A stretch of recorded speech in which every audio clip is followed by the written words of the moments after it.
For me, photography is such a powerful medium for storytelling, and it was introduced to me by my uncle, who is a great storyteller and a photographer.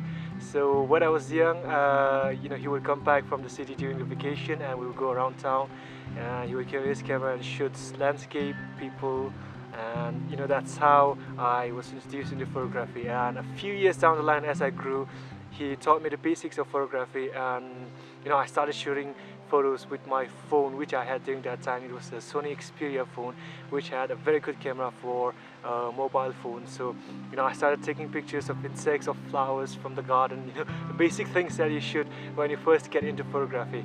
And I will also join Instagram, which had a massive influence on the style of photography that I'm doing right now, and also on me as a photographer. So as it went on, I think this was 6 or 7 years ago when my parents bought me my first DSLR, and it was the happiest day of my life. I was over the moon. And I started taking more and more photographs, and also started telling stories through my photographs, which I discovered was a very, very great thing to do. And 2 years, I think 1 or 2 years after I got my first DSLR, I enrolled myself for a bachelor's degree in media technologies, majoring as a photography student. So as a photography student, I was compelled to take pictures all the time, which was awesome because photography was something that I was really passionate about. But as I took more and more photos, I was always in search. I was always looking for the perfect photograph, the photograph that would wow everybody, and I think that took a toll on me. And I don't know if you can call this burnout, but I stopped uploading, putting my work out there altogether. And as an artist or as a photographer, you need to get your work out there, and taking the criticisms that you get in order to improve yourself as a photographer. And since I was not doing that, I didn't know if I was making any improvements, if I was making any progress. And after stacking stacks and stacks of photographs in my hard drive and in my laptop, a few years down the line, I lost my passion for photography altogether.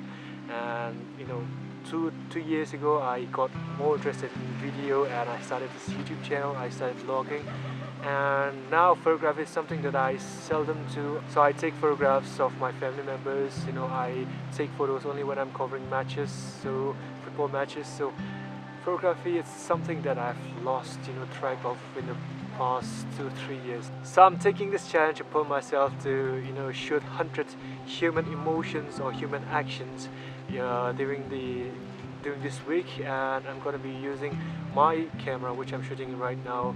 The lens that I'm going to be using is a 50mm lens. It's called a Nifty 50, since it's very affordable and it gives great images. So I'm going to be using my Nifty 50 lens and shooting 100 pictures that involves human, either it can be a human emotion or human action. So really excited about it. Let's get going.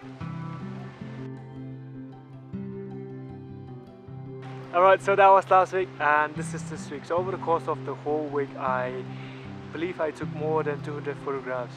The intended target was 100 human actions and emotions, but I think I took more than 250 photographs. But I'm only going to be showing you guys 50 photographs just to save time on this video, and I'm also going to be talking about the whole experience and what I learned throughout the whole video.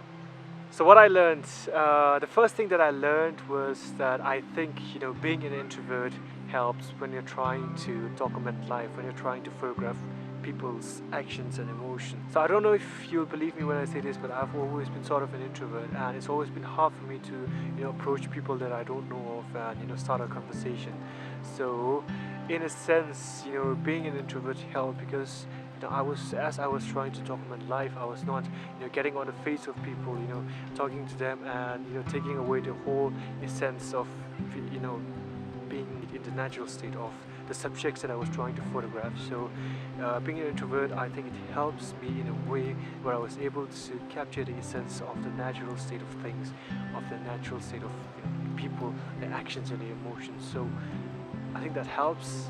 So another thing that I learned is that I think novelty drives creativity. So you might have noticed this, where you travel to a new place and everything about the new place is really great, it's really exciting, and it's something that you've never seen before, and even the most mundane things about that new place becomes exciting for you. And I think you can use this to hack, you can use this to hack into, your own system when you're trying to photograph or document life. Because I believe when you have the eye of a tourist, when you see things from a different perspective, you tend to take better pictures. So what I learned was that if I, saw things from a different perspective, where, the most mundane things that I would see every day where I was documenting it, it turned out to be the most compelling pictures. I don't know if you can call this the law of diminishing effects or the law of diminishing returns, but as you get more and more accustomed to something, it becomes normal for you. But when you look at that from a different perspective, it's something that is normal for you, but something that would blow the mind away of someone else. So I think you can hack the idea of novelty into the whole documenting life thing, the whole trying to capture people's emotions and actions. If you have that perspective of a tourist while trying to photograph people from your own place, I think it really helps.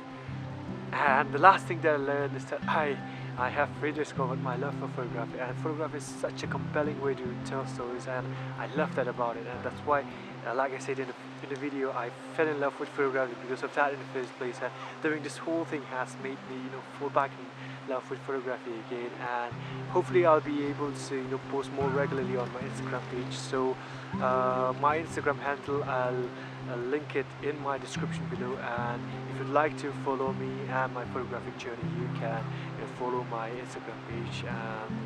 And yeah, it's been quite a challenge. It's been quite a week so far, and I hope you liked the pictures that I took, and I hope you liked this video.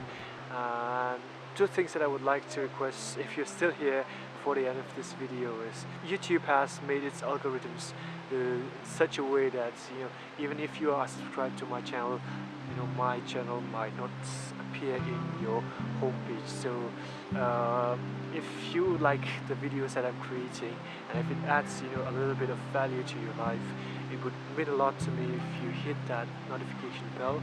And like I said, if you like this whole video, and if you like the videos that I'm doing and the stories that I'm telling, it will mean a massive lot to me if you share it to people. Yeah, so those are my two requests, and I think I'll see you guys next week. Bye bye.